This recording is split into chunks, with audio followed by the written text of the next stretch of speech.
అంటే ఇతర రాష్ట్రాల్లో తెలంగాణ విద్యుత్ ప్లాంట్లు, హిమాచల్ ప్రదేశ్లో జల విద్యుత్, రాజస్థాన్లో సోలార్ ఆయా రాష్ట్రాలతో కలిసి ఏర్పాటు చేసే యోచన. 2030 నాటికి అదనంగా 20,000 మెగావాట్ల గ్రీన్ ఎనర్జీ లక్ష్యం. కొత్త ఇంధన విధానంపై మంత్రివర్గంలో చర్చించాక నిర్ణయం. కరెంటు ఛార్జీలు పెంచం. హరిత హైడ్రోజన్ హబ్గా తెలంగాణ. బట్టి. ఇక అల్లు అర్జున్కు ఊరట. షరతులతో కూడిన బెయిల్ మంజూరు. అనుమతి లేకుండా దేశం విడిచి వెళ్లరాదు. ప్రతి ఆదివారం పోలీసుల ఎదుట హాజరు కావాలి. తొక్కిసలాట కేసులో కోర్టు ఆదేశాలు జారీ. పైసా ఖర్చు లేకుండా హెచ్ఐసిసి నిర్మాణం. ఆలోచనలే పెట్టుబడిగా సంపద సృష్టించాలి. దేశంలోనే అత్యధిక తలసరి ఆదాయం తెలంగాణలోని. ఏపీ అభివృద్ధిలో పారిశ్రామికవేత్తలు భాగస్వాములు కావాలి. ఏపీ ముఖ్యమంత్రి చంద్రబాబు నాయుడు వ్యాఖ్య. ఘనంగా ప్రపంచ తెలుగు సమాఖ్య సభలు ప్రారంభం. 6.5 డిగ్రీలు సిరిపూర్లో నమోదైన ఉష్ణోగ్రత. రాష్ట్రంలో పెరిగిన చలి తీవ్రత. అత్యల్ప ఉష్ణోగ్రతలు నమోదైపోయినాయి. ఇటుగా చైనాలో కొత్త వైరస్ కలకలం. హెచ్ఎంపీవీ విజృంభణ. ఆసుపత్రులకు జనం. శీతాకాలంలో శ్వాసకోశ సమస్యలు తలెత్తడం సహజం. ఆందోళన అవసరమన్న చైనా ప్రభుత్వం. 2001లోనే హెచ్ఎంపీవీ గుర్తింపు. అది సీజనల్ వ్యాధి అనట. చైనాలో కొత్త వైరస్ కలకలమట. మనస్సును ఇదేందో మళ్ళా కథ. ఇది మళ్ళీ కొత్త వ్యాధి వస్తుందట. చైనా చైనా అంటాడు ఏదైనా కానీ.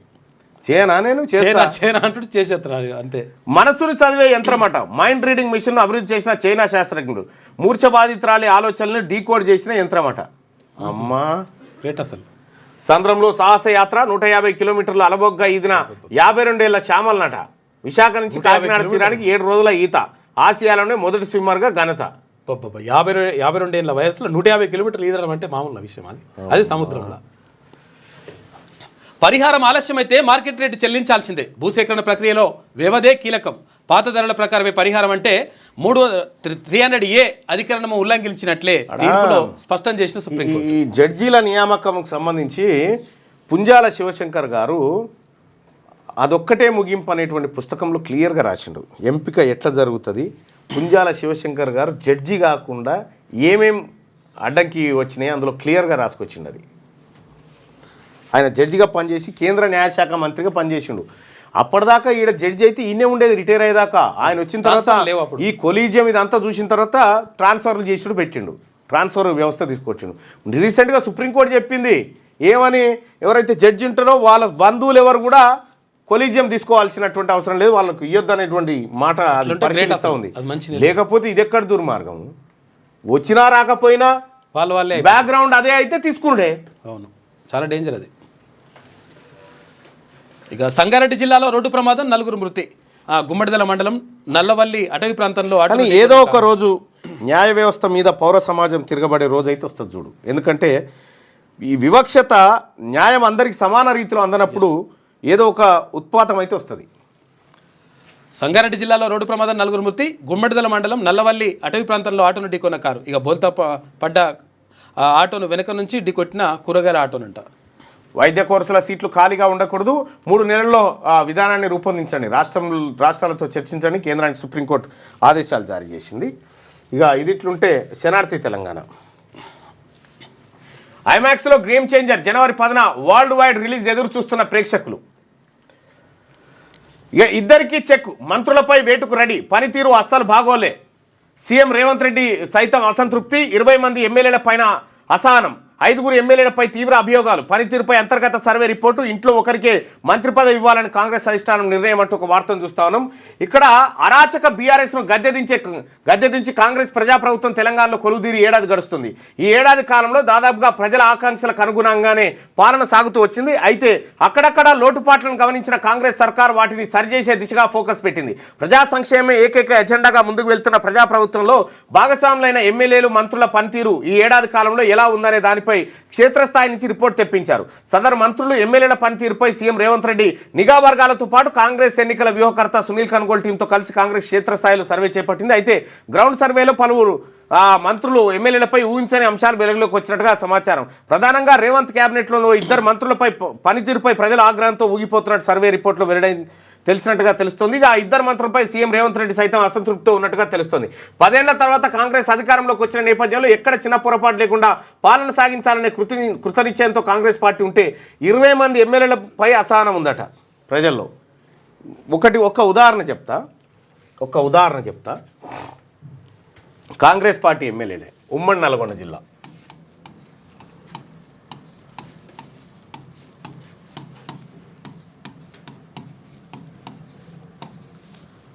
ఉమ్మడి నల్లగొండ జిల్లా కాంగ్రెస్ పార్టీ ఎమ్మెల్యే ఈ డిసెంబర్ 20 తారీఖు నుంచి ఈ కాలంలో చేసిన ఒక ఆయన ఏం చేసిందంటే ఒక ఆయన భూములు కొనుక్కుండు 40 ఎకరాల భూములు కొనుక్కుండు. ఓకే, 40 ఎకరాలు కొనుక్కొని వెంచర్ చేసిండు. ఆయన వెంచర్ చేసిండు. వెంచర్ చేస్తే ఈ 40 ఎకరాలను ఏం చేసిందంటే ఒక మార్వాడి దగ్గర తాకట్టు పెట్టిండు. ఓకే, మార్వాడి వద్ద తాకట్టు పెట్టిండు. తాకట్టు పెట్టి ఈ మార్వాడి పేరు మీద రిజిస్ట్రేషన్ కూడా చేసిండు. మళ్ళీ నీ పైసలు కట్టి నేను రిజిస్ట్రేషన్ చేసుకుంటాను అలా ఒప్పందం. అయితే ఈ మార్వాడి దగ్గర తాకట్టు పెడితే ఏం చేసిండు ఎరికేనా, అయితే ఈయన ఏది కొన్ని అనివార్య కారణాల వల్ల వాళ్ళ భార్యకు కిడ్నీలు అవి 2 ఖరాబ్ అయిపోయి ఈయన కొద్దిగా ఆలస్యంగా కట్టిండు. ఆలస్యమైంది చెల్లింపులో. ఆలస్యం అయితే ఏం జరిగిందంటే ఈయన ఏం చేసిండు, ఆ సదరు ఎమ్మెల్యే గారి దగ్గరికి పోయిండు. ఆ ప్రాంతంలో ఉన్నటువంటి ఎమ్మెల్యే గారి దగ్గరికి పోయిండు. ఎమ్మెల్యే గారి దగ్గరికి పోతే ఎమ్మెల్యే గారు అరే అట్లయిందా నేను మాట్లాడుతా అని చెప్పి ఏం చేసిండు, వీని నెంబర్ తీసుకొని వీని పిలిచిండు ఎమ్మెల్యే. వీని పిలిచి వీని పేరు మీద ఉన్నటువంటి 18 ఎకరాలు అనుకుంటా, 18 ఎకరాలు చేసి తెచ్చిండు. దీంట్లో ఏం చేసిన ఎమ్మెల్యే ఈ మార్వాడని పోలీసు వాళ్ళని పెట్టి తొక్కిపిస్తా జైలకి బయటికి రావని ఇంట్లో 10 ఎకరాలు చేసుకుండు ఎమ్మెల్యే. 10 ఎకరాలు ఎమ్మెల్యే చేసుకుండు. ఎమ్మెల్యే కాదు, ఎమ్మెల్యే అనుచరులు చేసుకొని దీన్ని ఏం చేసిండంటే 2 రోజులల్లా 150 డాక్యుమెంట్లు చేసిండు. 150 డాక్యుమెంట్లు చేసిండు. 150 డాక్యుమెంట్లు చేసిండు ఈ ఎమ్మెల్యే. ఇక్కడ ఏం జరిగిందంటే ఇక్కడ ఈయన పోయింది సార్ ఏం సార్ ఈ పరిస్థితి అంటే, అరే ఈయన ఏం చేసిన అప్పటికే వెంచర్ చేసి దాన్ని దాదాపు 150 మందికి అమ్మేసిండు.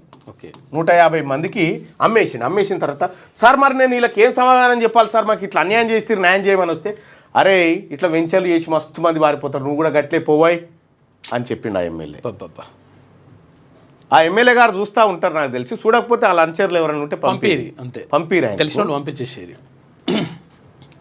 ఇట్లా 150 డాక్యుమెంట్లు సబ్ రిజిస్ట్రార్తో మాట్లాడి 150 డాక్యుమెంట్లు చేసేసాను. ఇదొక్కటే కాదు, ఆ ఎమ్మెల్యే గారు చేసినటువంటి అరాచకం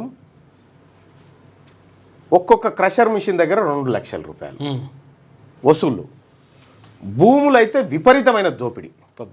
ఈ రకంగా ఇది జరిగింది. దీనికి సంబంధించినటువంటి ప్రతి ఆధారం క్యూనిస్ దగ్గర ఉంది. కాంగ్రెస్ పార్టీ ఎమ్మెల్యే చేసినటువంటి కథ ఇది. ఆ ఎమ్మెల్యేకి తెలుసు ఇది కథ, ఆయన తెలుసు, ఆయన చుట్టుపక్కల ఉన్న వాళ్ళకి కూడా తెలుసు. ఈయన ఈ బాధితుని పేరు జంగయ్యనా, ఇక గింత కూడా చెప్తున్నా పో. ఈ బాధితుని పేరు జంగయ్య. 40 ఎకరాల బాధితుడు జంగయ్యనా. చూసుకో, ఇక నోరు ఇప్పితే జనం తు అని ఉంచుతారు. ఎందుకోసం గెలిచినాం మనం, దేనికోసం గెలిచినాం, ఓట్లు వేసింది దేనికోసం మనం జనం. ఇదా నువ్వు చేస్తున్న పని? 50 చూపిస్తా, ఇటువంటి 50. ఇంకా ఏం జరుగుతుందో తెలియదా? ఎవ్రీ రిపోర్ట్ నా దగ్గర కాదా, ముఖ్యమంత్రి గారి దగ్గర ఉంది. ఇది నువ్వు చేసిన కథ ముఖ్యమంత్రి గారి దగ్గర కూడా ఉంది ఇదంతా.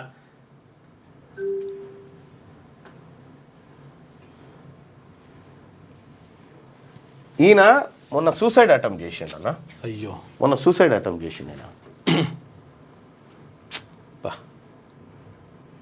గది మరి కాంగ్రెస్ పార్టీ ఎమ్మెల్యే గారు నా నోరు నుంచి పేరు రాకముందుకే ఒళ్ళు దగ్గర పెట్టుకొని ప్రజల కోసం పనిచేయండి. ఇవే అరాచకాలు చేస్తామనంటే నీ కర్మ. మాకు ఏం తెలియకుండా ఉంటారు, మా అన్నని ఎవడు చూస్తున్నాను అనుకుంటారు.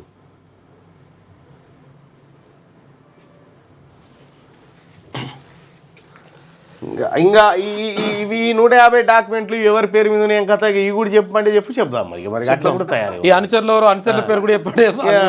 లేదు చెప్పవలసిందే అని చెప్పి నన్ను తొడలు కొట్టి మీసాలు ఏమైనా మెలేసేది ఉంటే చెప్పు, నేను చేస్తా ఈ పని. ఉన్నాయి కాబట్టి అన్ని మొత్తం తెలిసి ఏడాదిలో చేసిన దందంతా. రైట్. ఇక ఈ రిపోర్ట్లన్నీ ఇట్లా 20 మంది ఎమ్మెల్యేల రిపోర్ట్లు ముఖ్యమంత్రి గారి దగ్గర ఉన్నాయి. ఎవ్రీది బాస్కి వెళ్ళిపోతూనే ఉంటుంది ఏం జరుగుతుంది అనేది. మీరు ఎవ్వరు చూస్తలేడు అనుకుంటున్నాం. ఇంకా విషయం ఏంటంటే ఈయన వచ్చి ఏయ్ నువ్వు 2 తారీఖు రాపోయాయని ముందుగా చెప్పిండు. 2 తారీఖు అయిపోయి 3 తారీఖు రాపోయాడు. 3 తారీఖు పోతే ఆడ సిఐతో కూర్చొని సెటిల్ చేసుకోపోరని చెప్పిండు. మళ్ళా నిన్న ఇగో ఇది కథ. ఇక నా నుంచి అన్నీ రానియకురి, నేను వీడా వాడా అని ఏం చూడ. అన్యాయమే. విజన్ 2050 హైదరాబాద్ 25 ఏళ్ల భవిష్యత్తును అంచనా వేయాలి. ఇంకోటి, మర్యాదగా ఆయన భూములు ఆయనకి ఇచ్చేసేది. నువ్వెవడవా తీసుకోవడానికి? పేదోడు ఏది అన్యాయం జరిగిందని వస్తే అవతల ఫోన్ నెంబర్ తీసుకొని తీసుకుంటావు. మనం బెదిరించి వాడిని మారవడం కత్తి పెట్టి తీసుకురేటి 10 ఎకరాలు. మరీ ఇటువంటి దారుణం ఉంటుంది. ఈ ఎమ్మెల్యే ఎవరు అనుకుంటారు? నల్గొండ జిల్లాలో, ఉమ్మడి నల్గొండ జిల్లాలో ఈ ఎమ్మెల్యే ఎవరని మీరు అనుకుంటున్నారు? మీరేమనుకుంటారో చెప్పారు. ఎమ్మెల్యే నేమ్ మీరేదనుకుంటారో చెప్పండి. మీరు చెప్పిన పేర్లలో పేరుద్దా లేదా చెప్తా పరి. ఉన్నదే 12 మంది.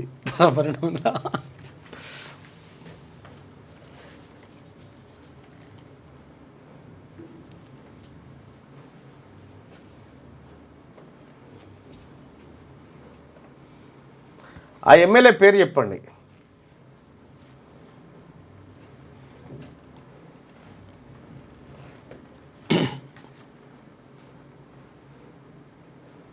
సరే వచ్చిందిలే, పేరు వచ్చిందిలే, ఓకే రైట్, పేరు వచ్చిందిలే, అయిపోయింది రైట్. ఇది జరిగినటువంటి కార్యక్రమం. ఇక ఇప్పుడు ఏమన్నా ఉన్నాం మనం, పేరు వచ్చింది బాయ్సా, పేరు వచ్చేసింది, అయిపోయింది, ఓకే రైట్. మీ కలల ఇల్లు హైదరాబాద్ ఫిజాదిగూడలో అందుబాటులో ఉంది. 86 గజాల విస్తరణ, 1500 స్క్వేర్ ఫీట్, కార్పెట్ ఏరియా, ప్రశాంతమైన వాతావరణం, విలువ పెరుగుతున్న ప్రాంతం, అదిరిపోయే డబుల్ బెడ్రూమ్ ఇల్లు, బ్యాంక్ లోన్ సౌకర్యం కలదు. ఈ అద్భుత అవకాశాన్ని మిస్ కాకండి. మరిన్ని వివరాల కోసం సంప్రదించవలసిన నెంబర్లు